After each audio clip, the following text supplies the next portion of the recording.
Welcome to another In Wheel Time podcast, a 30-minute mini version of the In Wheel Time car show that airs live every Saturday morning, 8 to 11 a.m. Central. More details. This is the world's favorite place to go to It for is. podcasting and live streaming. Yes, friends, it's the In Wheel Time Car Talk Show. Today, coming to you from the 28th annual Keels Wheels Concours d'Elegance at the Lakewood Yacht Club in Seabrook, Texas. You know, I feel kind of yachty today. Do you? I You am. got your little yacht shoes on. I You do, got your deck yeah. shoes? I had You another feel guest from kinda- this year's show. Mars has This Week in Auto History, if we get to it. And I'll take you and get you caught up on the stories making automotive news headlines. Howdy, along with Mike out of this world, Mars. We always need more Jeff Zekin. No. Behind me here is That's Mike. back behind me here is David Ainsley. I'm Don Armstrong. Glad you could join us. Julie Howell That's right. is the membership person with the country club or the Yacht Club. The Yacht Club. Pull that microphone up a little bit closer to your mouth. Are you married to Thurston Howell? I am Lovey. Lovey. Oh, there you go. Well, We found somebody that knows about Thurston Howell. yes, because we That's talked Thurston about that Howell the third. That's right. Yeah. Yeah, Pull 'cause it we a little bit asked the closer. young lady inside if she knew bit about closer. Gilligan's Island, and she didn't have a clue. She had no clue. she had a clue. Of course, She's she too was young. only about 20. Yeah, So something like that. what's to say? Love So me. the membership committee. So you go out and get members. I can't imagine that you would recruit members. It's kind of like, hey, I'm a member of the Lakewood Yacht Club, Mm-hmm. and one person says, come on to the yacht club with me. I'll buy you lunch. And they go, I really like it here. I want to be a member. Oh. Boom, there it is. That's exactly right. And so we don't have to worry about recruiting people. You've got people that are members of the yacht club that are recruiting all the time. Yeah, network. That's exactly right. We are the best kept secret in the area. There's no secret. Look at all the people that are here. Which is great. That's why we love Keels and Wheels. Yeah. And the funny thing about it is, and every time I come down here, which has been a number of times over the years, it's not that easy to find off of NASA Road 1. It's kind of behind an apartment complex, and it's really cool. It's kind of like, you got to know. That's exactly right. Do you hear that a lot? We hear that a lot. Yeah. And, the beauty of the club is that we back up and we face Clear Lake. And we're the only private club on the lake with over 300 slips floating and fixed. Wait a minute. You're the only private club on Clear Lake? We are. And we have 38 acres of prime space that overlook. Yeah. How long has this absolutely. club been in business? Since 1955. 55. Yes, I sir. remember that year very well. I You can comment on that if you'd like. I will. Shut up. Didn't ask you. But we do. We face the water. It is a glorious place to be. Our is. members are fantastic, and we certainly appreciate you all being here. Well, thanks. Well, we enjoy coming, and we kind of feel part of the gang, if you will. Well, you don't call them gangs in the yacht club. You don't say gangs. What do you call them? Well, gang is a gang Participants. plank. Well, yeah, we're going to walk that later. Cruise. Call them cruise. Cruise, Yeah. yes. We saw some T-shirts with it says crew on the back. That is our Lakewood staff, actually. Yes. We are the crew here. We are here to serve our members and the guests that we have on property today. And the interesting thing about it is it's kind of like the Houston Livestock Show and the rodeo in the fact that when you put on this big event, here comes all the volunteers, members of the yacht club. Right. That is correct, yeah. And so they got a piece of this as well. This is kind of like their baby. This is their baby. So this is their Houston Livestock Show and Rodeo event once a year. in a sense. Yeah. I guess you could put it in that manner. Yeah. But of course, we are in the water as well. It's not just classic cars. Right. We have amazing vintage boats here, and our members do embrace and rally around this event. And we see several thousand people come through the gates. Yeah. I notice a lot of young people here, too. There are, which is Young it's a family-friendly right. event. And, it's interesting that, we've been coming here long enough now that a lot of these events with these classic cars tend to be a lot of gray-haired people. And I'm not speaking out of class, am I? But we're seeing more and more youngsters, children, grandchildren, that are now either getting Dad's car or Grandpa's car, and they're going, yeah, I kind of like this. This is a nice thing to get into. Well, I have to laugh because when I pulled in, I thought, man, my car is vintage. It's not restored, but definitely what I drive is vintage, right? It's 15, 20 years old. And I think that these kids are enjoying what their parents, what we experienced, right, as youngsters. And it's scary to think that my car is now a classic car, right? As we grow older, they keep getting younger. But these children are certainly out with their families and enjoying. There is a group over here, and I'm not quite sure who they are, but they're doing a youth judging. So all of the kids have been around with their own scorecards, and they are judging their own boats. They walk through here, a group of youngsters cars. with the little blue shirts. Yes. They're all probably 10, 12, 13 years old walking through. And younger. Yeah. And judging these cars. So it's a great way to pull your family in and enjoy the afternoon. You live down here? I do. I'm born and raised. Where? I'm in Lake City now, so I'm just on the other side of the bridge. But I grew up down the street about 4 miles in Nassau Bay. Yep.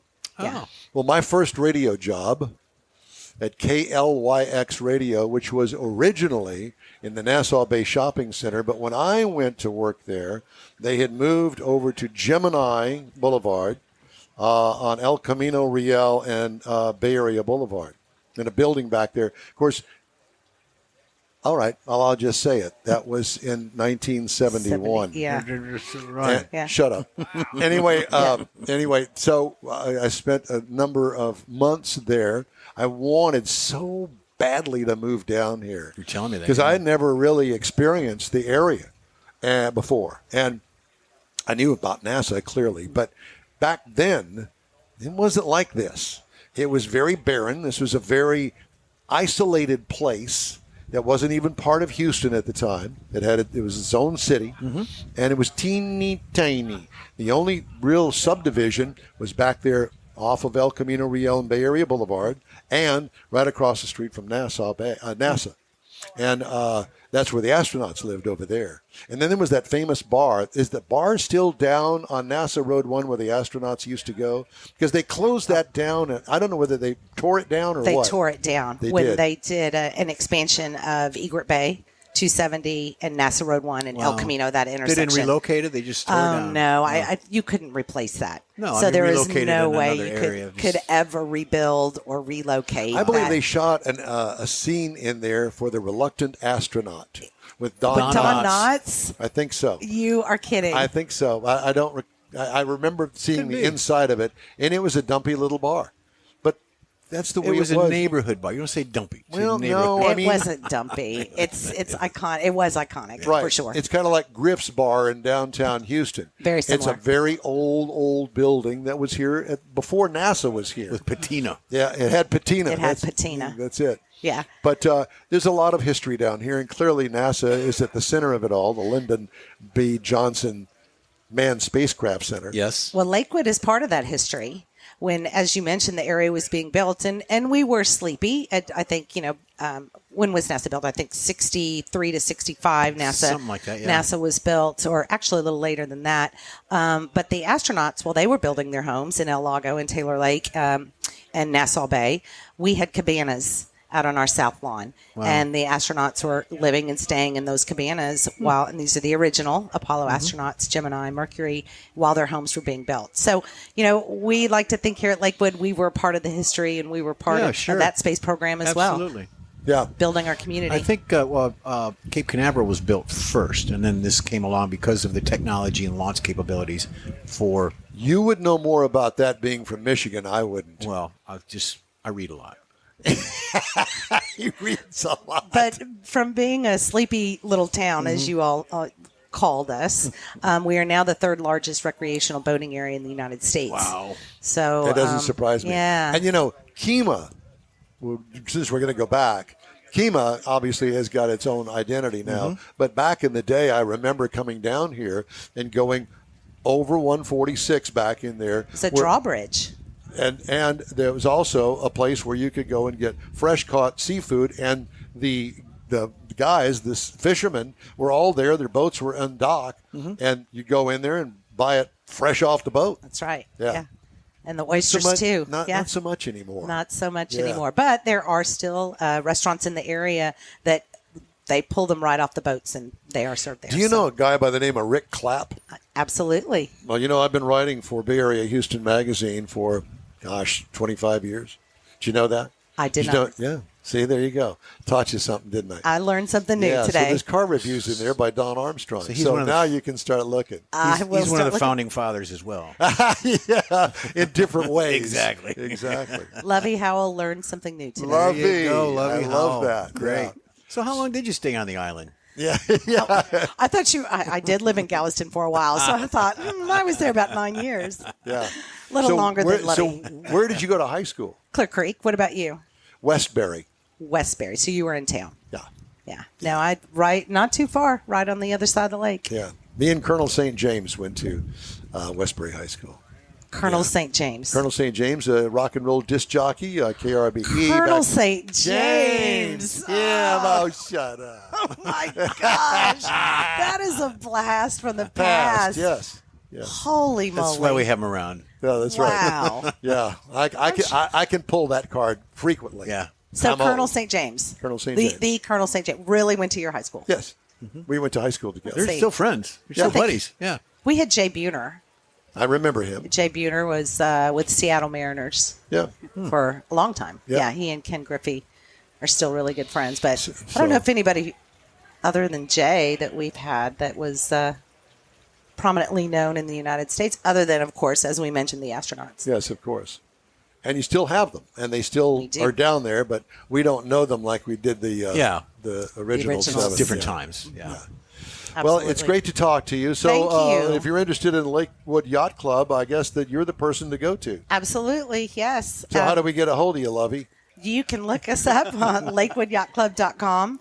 There's information about the club. We have an amazing youth seahorse sailing program. We call them the Seahorses. Oh, wonderful. So we have an internationally recognized and known youth sailing program. So if you are interested in getting out on the water, having your kids out on the water, it's a remarkable opportunity for them to learn not only sailing, but life skills. Well, it's a fun and different experience down here. There's no place else like it, this area in here. Absolutely. There's no place like Lakewood. There's not. That's true. And I said that from the very beginning. Mm-hmm.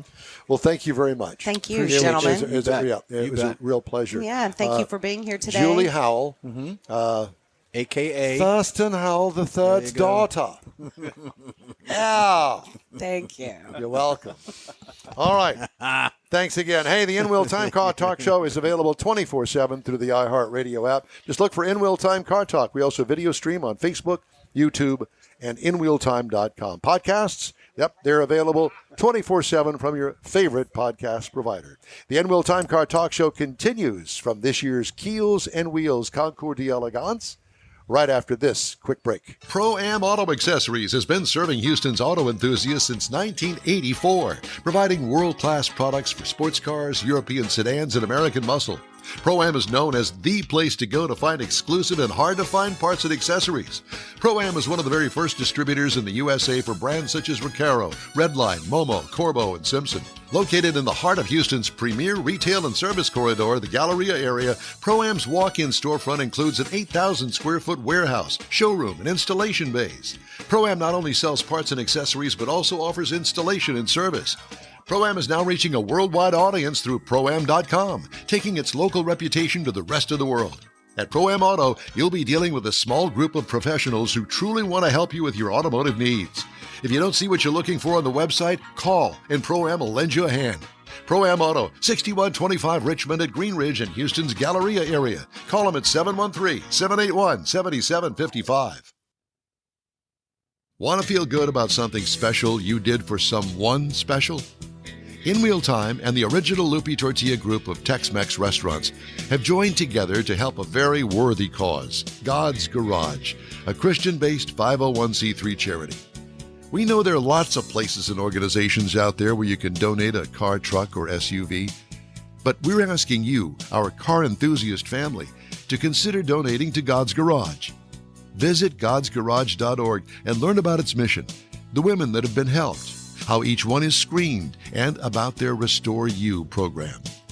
A car donation is an easy way to make a difference in the lives of others. God's Garage needs good operating vehicles, but will take all types in working and non-working condition. Make your heart and soul feel good by donating your gently used vehicle and help support single mothers, widows, and wives of deployed military at godsgarage.org. Saturday and Sunday, May 4th and 5th, you're invited to enjoy the 28th annual Keels Wheels Concours d'Elegance. See the largest collection of classic cars and boats in the U.S. on display at the beautiful Lakewood Yacht Club in Seabrook, Texas. This year's Keels Wheels features 60 years of Ford Mustangs and Donzi boats. There's plenty of free parking, and discount tickets are available online at keels-wheels.com. It's Keels Wheels, Saturday and Sunday, May 4th and 5th at the Lakewood Yacht Club in Seabrook. In Wheel Time will be there, too. We'll see you there. Welcome back to the In-Wheel Time Car Talk Show, coming to you today from the 28th annual Keels Wheels Concours d'Elegance at the Lakewood Yacht Club in Seabrook, Texas. And you just heard a spot there a minute ago for God's Garage. Dick Langer, he's the volunteer facilities manager up there, stopped by to say hello, and we appreciate him and all the fine work that they do up there at God's Garage. Be sure and visit them. Yep, there goes the Black Hawk helicopter. Hey, they were at the airport by my house, 3 of them. Yeah. Landed yesterday. Yeah, they hang around every once in a while. I've had lunch with those guys. They're very nice. Mm-hmm. Those are very big helicopters. Very big. Very big. Very big. The blades on them, about that wide. I know. I'm going to tub one out. Tub one out. Yep. That's it. Well, they do have wheels on them. I know. Jay Matthews joins us now. Jay, who are you with? I'm with Jay Matthews. I'm with Jay Matthews. What does Jay Matthews do? Jay Matthews is a retired rice farmer. Oh. A rice farmer. Most people don't know that they grow rice in Texas, but they do. Well, I do. Oh, yeah. Okay, well, good. There's fewer and fewer rice farms these days.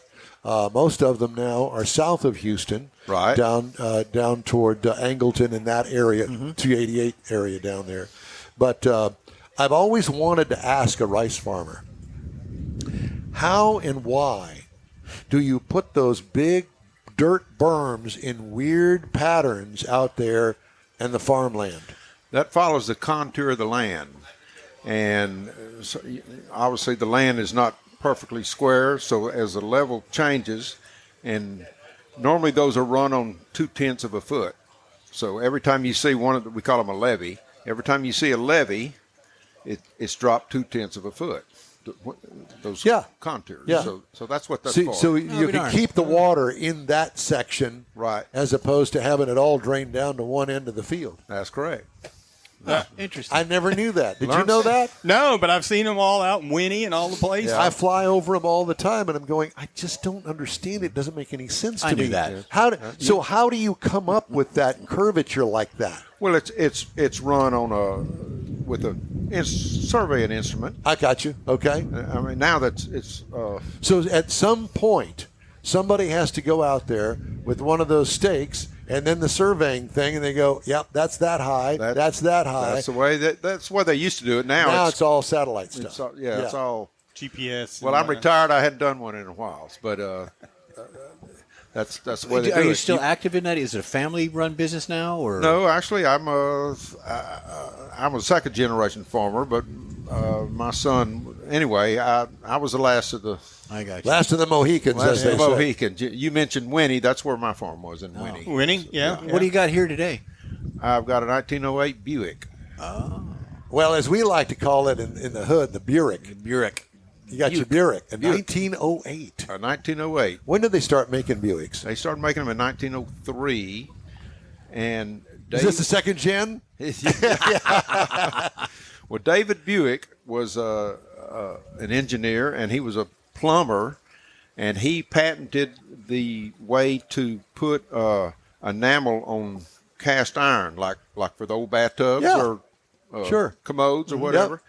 Yep. And he made a fortune in that, and then he got interested in motors, engines, and started this automobile company.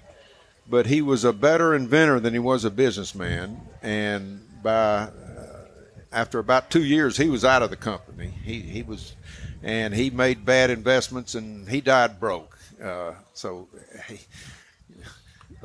whoever took over the company, I guess we'd say he did pretty good. They did pretty good. It was an independent company, and then in 1910, when they formed General Motors, it became the keystone of General Motors. Buick did. Yeah. Buick did. It wasn't Chevy, wasn't Cadillac, none of the other ones. It was Buick. Well, they put Buick, they bought Cadillac, they bought some other companies. Chevrolet didn't exist at that time. And then a guy named William Durant started. Sure. Well, he got overextended and he got kicked out by his board of directors. Right. So then he started the Chevrolet company. Louis Chevrolet was a well-known race driver. He was the A.J. Ford of his day. Right. And so they used his name, and they started the Chevrolet company in the mid-teens. And then in 1915, I believe it was. No, it was a little later. Late teens, I forget the date. Yep. Anyway, Chevrolet bought General Motors. General Motors didn't buy Chevrolet. Chevrolet bought General Motors. He's a Frenchman. Chevrolet was a race car driver overseas. No, and I think he was born in France, but he was American. That's what it is. I mean, Okay. he lived in America, and he was raced in. There were 3 Chevrolet brothers, and they all raced. And one of them won the Indy 500, and then died in a car wreck the next year. Wow. Racing. But anyway, and then in 1920. Durant made the same mistakes he'd made earlier, and he got bought out of General Motors again. So he was out of. He controlled General Motors twice, but he ended up. So here's my question to you. Why did you decide to go with a Buick? Of all the makes and models of cars in that era. Well, I've got a number of antique cars, and this Buick happened to come up for sale, and I liked what I saw, so I bought it. And, What other cars do you have? Well, I've got a 1910 Stanley Steamer that I've had here at Keels my Wheels God. before. Yes, I've seen it. And I've got a 1910 Rio. I don't know if y'all REO. Yeah. remember the Ransom Olds. His last name was OLDS. Started at Oldsmobile, and in 1904 he had a falling out with his board of directors, so he left Oldsmobile. And There's a lot of divorce in your story. yeah. But so in 1905, he decided to start a new car company, but he couldn't use the name Olds or Oldsmobile because it was incorporated in the other company. Yeah. So he used his initials, REO. So that's where Rios came from. And they made, they quit making passenger cars in the mid-30s, but they continued to make trucks. And you may Fire trucks. Well, and you may remember Diamond Rio. Yes. Right. They made them up into the 70s. They merged with the Diamond Truck Company. And in the 20s, their trucks were called the Speed Wagons, and that's REO Speed Wagons. That's where if you go The rock and roll band. Yeah, I remember. If you go online, I'm old like you are, so I know I got it. If you go online to look for Rio parts, all you're going to find is REO Speedwagon band records and this, T-shirts and whatnot. yeah, whatnot. But anyway, and I've got a number of other cars, but But are they all in the early 1900s? No, it's in a kind of eclectic set. I've got a 1917 Chevrolet and a 1925 Veely. V is in Victor. Veely. Willard Veely was John Deere's grandson, and they made these cars in Moline, Illinois, same place they make John Deere's today, but it was a separate entity, and they made them from 1909 to 1929. They're kind of rare because in the 20s, when they were making literally 1 million Model Ts a year, they were making maybe 3,000 of these a year. And in the Veely Club, I think there's 230 known Veelys in the world. Wow. So, Wow. anyway, and I've got cars up to, I think my newest by year is I've got a 68 Chrysler Imperial convertible that I've had in here before too. So anyway, my wife says it's a sickness. So Yeah, I understand. Okay, so I have to ask you. You've got this one car on display here. That's it, just one. this year, yes. Yeah. Well, it's a pleasure to talk to you. Well, I enjoyed being talked to. Do you live in the area? I live in Belleville. Okay. Which is, Sure. I guess everybody's familiar with Belleville. Of course. From Houston. Yeah. Did you move there for a reason? I did. My wife and I decided to get married, and she lived in Austin, and I lived in Winnie, and it was kind of this is 20 years ago when I retired and from farming, and it was kind of halfway in between, so we Compromise. compromised. She was like 40 years lesser. She's clearly a lot younger than you are. Well, actually, The answer to that is yes, Don, she is. Yes, Don, she is. Actually, this is interesting. We went from second grade on through high school together. Oh, be darn. And we weren't particularly friends or didn't date or anything. But we met, or I should say re-met, at our 35th high school class reunion. So, and then we got together. Go. So, Well, congratulations. And congratulations on your car collection. Does she help you with that at all? well, she likes to ride in them. Does she? Yeah. I like that, but I don't like that. Do you ever get that? She's a gamer. She'll ride with the top down. gamer. And, Yeah, I like right. Yeah. Your daily driver is what? My daily driver is a Lincoln SUV. Go. But I was waiting for you to say, yeah, got me an F-150. well, I do have a Dodge pickup that I drive when I need a pickup. It's not a daily driver, but I live about 5 miles out of town. And whenever I go into town, if I'm not in a big hurry or if it's not raining, I usually take one of my old cars. I'm well known around town, maybe not by name. Now you're known worldwide. But worldwide, yeah. Just There like you the have wide it. world of sports. That's There you us. go. There you go. Jay Matthews, it's a pleasure. Thank you, sir. I enjoyed it. Thank you. We did too. Thank you very much. Thank you. The In-Wheel Time Car Talk Show coming to you today from Keels Wheels, the 28th annual. Mr. Morris, let's not do your auto history here. Let's do it on the other side of the break, if that's okay with you. Works for me. Yes, All sir. right, very good. And we'll do some news things, and we got stuff. We're going to kibitz. Kibitz. I'm ready. Thank you. We'd love to hear from you. Shoot us an email. The address here, info@inwheeltime.com. Time for a quick break. You're on the In-Wheel Time Car Talk Show, streaming and podcasting around the planet. Look for us on your favorite provider. The original group of Loopy Tortilla restaurants will have you telling your family and friends just what the original recipes mean when it comes to the best fajitas in Southeast Texas. Founder Stan Holt invites you to visit the original Loopy Tortilla near I-10 and Highway 6. Here's the original house that inspired the design of all the rest and the original charm that helped make Loopy Tortilla the go-to destination for Houston Tex-Mex. Speaking of original, nothing can compete with the original lime pepper marinade that everyone will agree makes Loopy Tortilla award-winning beef fajitas the best anywhere.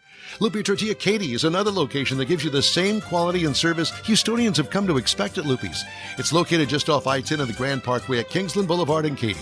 Find yourself in Aggieland? Head to the Loopy Tortilla in College Station, located just around the corner from Kyle Field. It's a great place to enjoy those famous frozen margaritas before or after the game. Headed east to Louisiana, stop in at the Loopy Tortilla in Beaumont. It too's on I-10. You can't miss it. The original group of Loopy Tortilla restaurants invites you in for the best Tex-Mex anywhere. Gulf Coast Auto Shield is having another car social Saturday morning, May 18th from 8 to 11. It's a car cruise-in like no other. Expect Ferraris, Lamborghinis, Corvettes, and the featured brand Porsche. Get social at this special cruise-in event. You'll also see Gulf Coast Auto Shield's private workshop and learn about their many products and services. Questions are welcomed. Gulf Coast Auto Shield is easy to get to at 11275 South Sam Houston Tollway near West Airport Boulevard, just south of the Southwest Freeway. The Car Social featuring Porsche takes place Saturday morning, May 18th from 8 to 11. Tell your friends, and no matter what car you have, bring it and enjoy this rare opportunity to see some of Houston's finest rides. In-Wheel Time will bring its Car Talk Show there too, so join us for another Car Social at Gulf Coast Auto Shield, Saturday morning, May 18th, 8 to 11 at 11275 South Sam Houston Tollway, just south of the Southwest Freeway. Visit gcautoshield.com to see the show flyer for more details. That's it for this podcast episode of the In-Wheel Time Car Show. I'm Don Armstrong, inviting you to join us for our live show every Saturday morning, 8 to 11 a.m. Central on Facebook, YouTube, Twitch, and our InWheelTime.com website. Podcasts are available on Apple Podcasts, Spotify, Stitcher, iHeart Podcast, Podcast Addict, TuneIn, Pandora, and Amazon Music. Keep listening, and we'll see you soon.